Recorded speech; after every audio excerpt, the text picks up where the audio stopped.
हिंदी से एमए कर रहे प्रिय विद्यार्थियों, हम कहानी की श्रृंखला में बादलों के घेरे के बाद अगली कड़ी में एक और जिंदगी के बारे में परिचर्चा करेंगे। ये कहानी मोहन राकेश की है।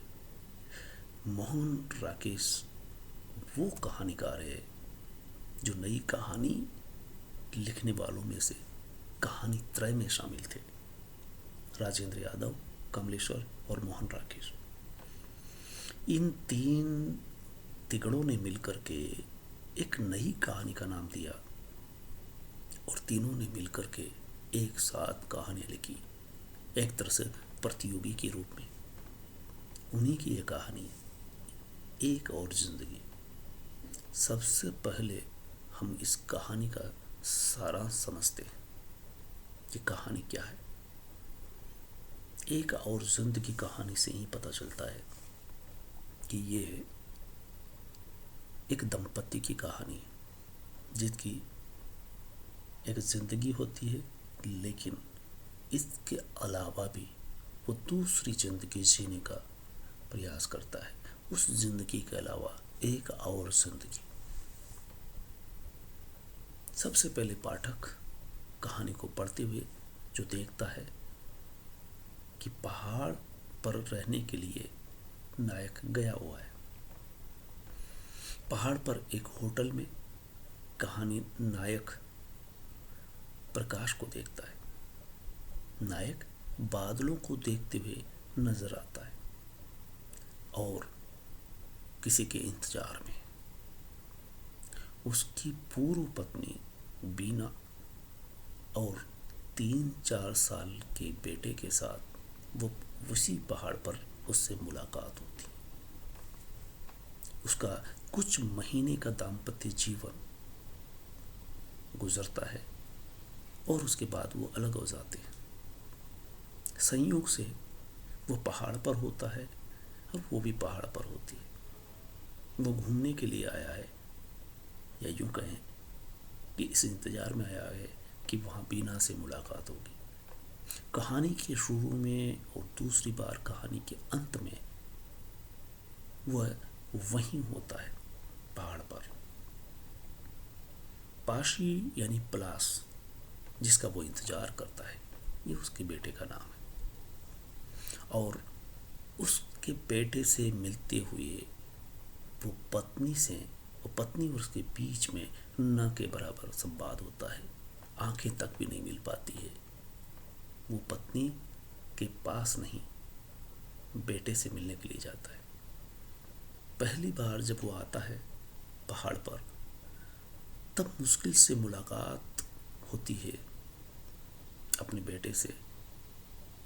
उसके बीच में पत्नी बार बार इतना कहती है कि उसे अभी वक्त नहीं है, बच्चे को भी, वो सिर्फ घूमने के लिए आए हैं। वह अपने ऐसे जीवन को भूलकर नई जिंदगी जीना चाहता है। वो वहीं पहाड़ पर रहते रहते ये सोच लेता है कि ऐसी जिंदगी का क्या, जिसमें 3-4 महीने के बाद पत्नी अलग हो जाती है। इस संदर्भ में वो सोचता है कि क्यों न दूसरी शादी कर ली जाए, क्योंकि बेटे से उसे मोह है, पर बेटा पत्नी के साथ रह रहा है, पत्नी उसे मिलने नहीं देती है। तो वहीं उसी वक्त ये सोचता है कि क्यों न वह दूसरी शादी कर ले। और संयोग ये रहता है कि वह दूसरी शादी भी अपने मित्र की बेटी से करता है। दूसरी करने से पहले वो 10 बार सोचता है और बार बार ये कहता है कि जब पहली असफल हो गई तो दूसरी का क्या भरोसा। दूसरी करने से एक बार आग का जला छाछ भी फूंक फूंक कर पीता है, तो प्रकाश इतना जरूर सोचता है कि जब पहली ने यह किया है तो दूसरी का क्या भरोसा। लेकिन एक तर्क उसके दिमाग में यह आया कि बीना अभिमानी औरत है, वो स्वतंत्रता से और आज़ादी से रहना चाहती, इसलिए वो दोनों अलग हो गए, दोनों की पटरी नहीं बैठ सकी। अब वो उसके विपरीत निहायत सीधी सादी लड़की देख करके शादी करता है, वो दोस्त की बेटी निर्मला, जो पहली से बिल्कुल अलग है, सीधी सादी है। लेकिन जब वो रहने लगता है तब पता चलता है कि निर्मला अर्धविक्षिप्त है, मानसिक रोगी है, और उसे अपने दोस्त पर इस बात के लिए गुस्सा आता है कि उसने हकीकत बयां नहीं की। जिसे होना चाहिए था मानसिक हॉस्पिटल में, उससे वो उसकी शादी कर देता है और दोस्त कहलाता है। जब वो उससे मिलता है, बताता है, तो कहता है कि अब ये पति पत्नी का मामला है, पियर वाले, मायके वाले पति पत्नी के बीच में नहीं आएंगे। अब वो तुम्हारी पत्नी है, तुम कैसे रहते हो, ये कह करके पल्ला झाड़ लेता है और उनके बीच में अब कोई संवाद नहीं होता। पाठक ये देखता है कि निर्मला और प्रकाश के बीच में ज़्यादा कुछ नहीं होता, बल्कि वह बड़ी मुश्किल से कुछ दृश्य पाठक ये देख पाता है कि वह अर्धविक्षिप्त निर्मला के साथ कुछ समय गुजार पाता है। कुछ दृश्य उभरते हैं कि वह हंसती है तो हंसती ही चली जाती है, रोती है तो रोती रहती है। वह महसूस करता है कि वह पूरी तरह से बुरी तरह से ठगाया गया है। वह उसे छूने नहीं देती उसके शरीर को। वो कहती है कि मैं सती सावित्री हूँ, पवित्र औरत हूँ, कोई पुरुष मुझे स्पर्श नहीं कर सकता। जिस कारण से पति पत्नी यानी कोई भी पुरुष शादी करता है, वो मकसद उसका हल नहीं होता। पहली से नहीं हुआ, अलग हो गए, दूसरी शादी की, सामान्य लड़की समझ करके वो अर्धविक्षिप्त निकलती है। उससे वो अधिक कुछ कहता है तो वो रोने लगती है, रो करके बैठ जाती है, और बीच बीच में उसे देवी आने लगती है। वो चंडिका बन जाती है और कुछ का कुछ भी कह देती है।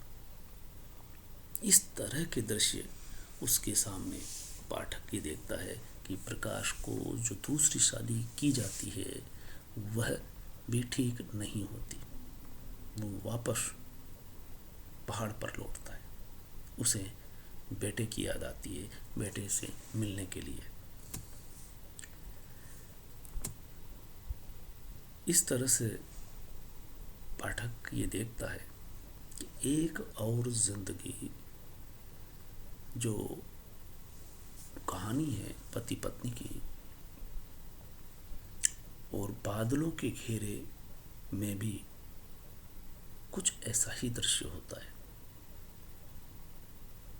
कि वहाँ रवि पहाड़ पर है, बादलों को देख रहा है। वहाँ कहानी का शीर्षक ही बादलों के घेरे, और यहाँ एक और जो जिंदगी जिसमें भी बादल, शुरुआत में पाठक ये देखता है कि कहानी का नायक पहाड़ पर है और बादलों के घेरे का नायक भी पहाड़ पर है। दोनों ही कहानियां पहाड़ पर घटित होती है। दोनों के नायक पत्नियों से दूर है।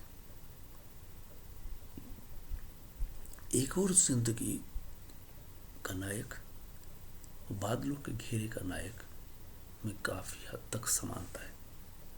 अगर कोई विद्यार्थी इन दोनों कहानियों को लेकर के शोध करेगा तो एक ही निष्कर्ष पर पहुंचेगा कि दोनों के शुरुआती दृश्य में कितनी समानता है। जैसे कि ऐसा लगता है कि जैसे राजेंद्र यादव और मनु भंडारी मिलकर के 1 इंच मुस्कान नामक उपन्यास लिखते हैं, तो पुरुष पात्र